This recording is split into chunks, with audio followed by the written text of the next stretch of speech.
જિગ્નેશભાઈ મેવાણીના નામનો એક કાગળ છે અને સોલંકી રામભાઈ હાજાભાઈએ લખ્યો છે ગેરકાયદેસર કોમ્પ્લેક્સો અને ગૌચર ખુલ્લા કરાવવા બાબત સવિનય સાથ જણાવવાનું કે કોડીનાર શહેરમાં એક નવા બસ સ્ટેશનની સામે સિટી કોમ્પ્લેક્સ નંબર 2 જાનબાઈ માતાના મંદિર સામે, નંબર 3 મેમણ કોલોની સામે, નંબર 4 શુગર ફેક્ટરી રોડ ઉપર 3 કોમ્પ્લેક્સ, નંબર 5 ગાયત્રી મંદિરની બાજુમાં આ બધા કોમ્પ્લેક્સ ગેરકાયદેસર છે.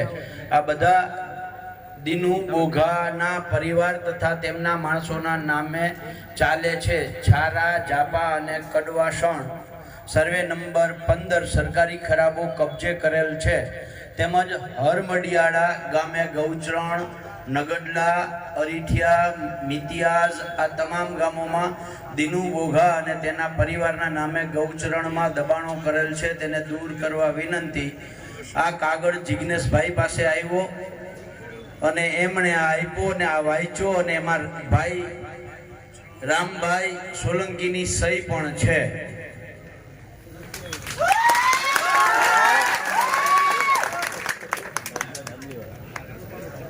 આજના કાર્યક્રમમાં ઉપસ્થિત અને અધ્યક્ષ તેજ તરાર લડાયક ધારાસભ્ય શ્રી જિગ્નેશભાઈ, સેવાદળના રાષ્ટ્રીય પ્રમુખ અમારા સાથી મોટાભાઈ લાલજીભાઈ, પ્રદેશ કોંગ્રેસ સમિતિના ઉપપ્રમુખ હીરાભાઈ જોટવા, વેરાવળ વિધાનસભાના ધારાસભ્ય, સોમનાથ વિધાનસભાના ધારાસભ્ય વિમલભાઈ, કરશનભાઈ, મંચસ્થ તમામ આગેવાનો અને આપ સૌ ક્રાંતિકારીઓ સાથીઓ, આજે આપણે ભેગા શું કામ થયા છીએ? આપણે પ્રેમથી ભેગા થયા છીએ કે કોઈ આપણને મજબૂર કર્યા છે? તો એ મજબૂર જે કરનારા છે એ સરકારી તંત્રનો કેમેરો પાછળ છે. હું જ્યાં સુધી સમજુ છું ત્યાં સુધી સરકારી કેમેરો છે અને જે તંત્રએ આપણને મજબૂર કર્યા છે એ તંત્રનો કેમેરો ત્યાં છે. અને એ કેમેરામાં હમણાં જ ઓલો કાગળ મેં વાંચ્યો છે એ એની અંદર કેમેરામાં કેદ થઈ ગયો છે. જો તાકાત હોય, તંત્ર દિલથી કામ કરવા માંગતું હોય, કાયદો, નિયમ, બંધારણ અને સિસ્ટમ મુજબ જો આ જિલ્લાની અંદર તંત્ર કામ કરવા માંગતું હોય તો એમને વિનંતી છે કે આ કેમેરો છે એમના સુધી પહોંચવો જોઈએ અને દિવસ 8 ની અંદર આ કાગળ જે છે એનો અમલ થવો જોઈએ. તો આપણે માનીએ કે સરકાર જેવું કંઈક છે, તંત્ર જેવું કંઈક છે. દુઃખ ત્યારે થાય મિત્રો કે એક બાજુ કચ્છની અંદર 7,50,000 ચોરસ હેક્ટર જગ્યા ખાનગી કંપનીઓને પાણીના ભાવે આપી દેવામાં આવે. અહીંયા બાજુમાં જ કંપની છે. એવી જ રીતે કેટલી માઇનિંગ કંપનીઓ અહીંયા છે. એમાં હજારો હેક્ટર જગ્યા એ કંપનીઓ વાળાને આપી દેવામાં આવે છે અને મારો ગરીબ પોતાની એક છત જ્યારે બનાવે છે ત્યારે આ હુરાતનિયા, ખોટે ખોટું હુરાતન ચડે ને હુરાતનિયા જ કહેવાય ને, આ હુરાતનિયા તંત્રને ક્યાંથી હુરાતન ચડ્યું કે એક ગરીબનું ઘર પાડવા માટે દોડ્યા છે. તાકાત હોય તો આ કાગળ તો અમે આપ્યો, જાહેર કર્યું, ક્યાં શું છે એ કરો ને અમલ. તમે જો કોઈના પીઠું ના હો તો તમારે આ અમલ કરવો જોઈએ. તમને હું કહીને જાઉં છું, આ જિલ્લાની અંદર 11 ગામોમાં જમીન માપણી થઈ છે અને 11 ગામોના જમીન માપણીની આધારે જે ખેતરોના 7/12 બન્યા છે આમાં ક્યાંક ને ક્યાંક ભૂલ છે. ઓફિશિયલી એ જે કાગળ બનાવનાર છે એ કાયદેસરના ગુનેગાર છે, જેની જવાબદારી હતી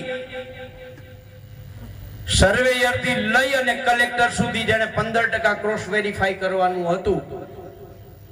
આ તમામે માં જવાબદાર છે. તાકાત હોય તો એ જે આ ખોટા દસ્તાવેજો તૈયાર કરીને ગયા છો એમની ઉપર FIR કરીને દેખાડો તો અમે માનીએ તમે સાચા છો. તમારામાં તાકાત હોય તો અહીંયા દરેક ગામની અંદર પાક વીમાનું ક્રોપ કટિંગ 2016, 17, 17, 18, 19, 20 માં થયું. એક ક્રોપ કટિંગ ના આંકડા મુજબ હેક્ટરે 60,000 રૂપિયા વેરાવળ તાલુકાના એક ગામના એક ખેડૂતને પાક વીમો મળે એમ છે. જે પુરાતનયું તંત્ર છે ને એમને હું ચેલેન્જ સાથે કહું છું કે તમારામાં તાકાત હોય ને તો આ પાક વીમાના પત્રકો જેને બદલાવ્યા છે, આંકડા જેને બદલાવ્યા છે, સરકારી દસ્તાવેજ હારે જેને ચેડા કર્યા છે એમની સામે કાયદેસર કાર્યવાહી કરો ને આ જિલ્લાને પાક વીમો બતાવીને બતાવો તો માનીએ કે તમે તાકાત વાળા છો.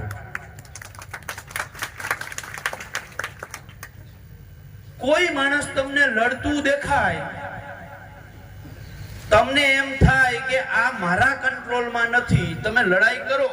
આ સરકારની સિસ્ટમ છે હીરાભાઈ, તમારે લડાઈ કરવાની પણ ક્યાં સુધી ખબર, એના કંટ્રોલમાં રહીને, એને પૂછીને, એની સાથે વાત કરીને તમે એનાથી ઉપરવટ જઈને કંઈ કરવા જાવ એટલે તમારી વિરુદ્ધ પોલીસ કેસ થાય. એટલે તમે કયો એવી જ અમારે લડાઈ કરવાની, તમે એમ કયો કે આટલું જ કરવાનું તો અમારે એટલું જ કરવાનું, તો દેશમાં બંધારણ, કાયદો, વ્યવસ્થા શું કામ છે ભાઈ? અને જો અમે તમારા અમને જેલમાં નાખી દો, અમને જાળવે બાંધીને મારો. સુરતની અંદર હું યાદ કરાવવા માંગુ છું, જયેશ પટેલ, ગુજરાત ખેડૂત સમાજ, જેણે મેટ્રો ટ્રેનની લડાઈ કરી, એની સામે ખેડૂતોને વળતર અપાવવા માટેની, તો જયેશભાઈ પટેલની ખેડૂત સમાજની જે ઓફિસ હતી એ ગયા વર્ષે આ તંત્રએ પાડી નાખી. બનાસકાંઠામાં રામસિંહ રાજપૂત ખેડૂતો માટે લડે એટલે હાલતા ચાલતા એમની ઉપર પોલીસ કેસ થઈ જાય. એટલે આ સરકારમાં તમે જે માણસ લડતો થયો એટલે પોલીસ કેસ ભોગવતો થયો. અરે ભાઈ, તમારે લૂંટના જ કેસ કરવા હોય તો જે ખાનગી કંપનીઓ ગૌચર દબાવી લીધા છે, આ રોડ જ બાજુમાં જે રોડમાંથી અમે આવીએ છીએ એ રોડ વાળાએ જે સરકારી ખરાબાઓ લાગતા વળગતા નેતાઓએ દબાવ્યા છે એ ખાલી કરી આવીને દેખાડો ને, એના કારણે રોડ અટકેલો પડ્યો છે. ખેડૂતોને ત્યાં તમે JCB મોકલીને એનું મકાન પાડી નાખો છો. જે નેતાઓની જગ્યા છે એ ખુલ્લી કરો ને ત્યાં રોડ કરો ને.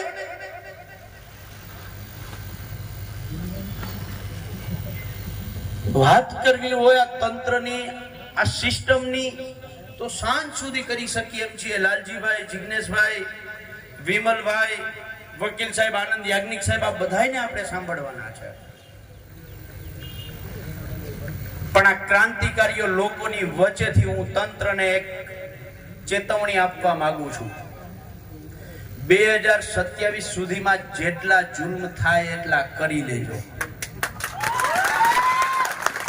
તમારી પાસે 2027 સુધી છે.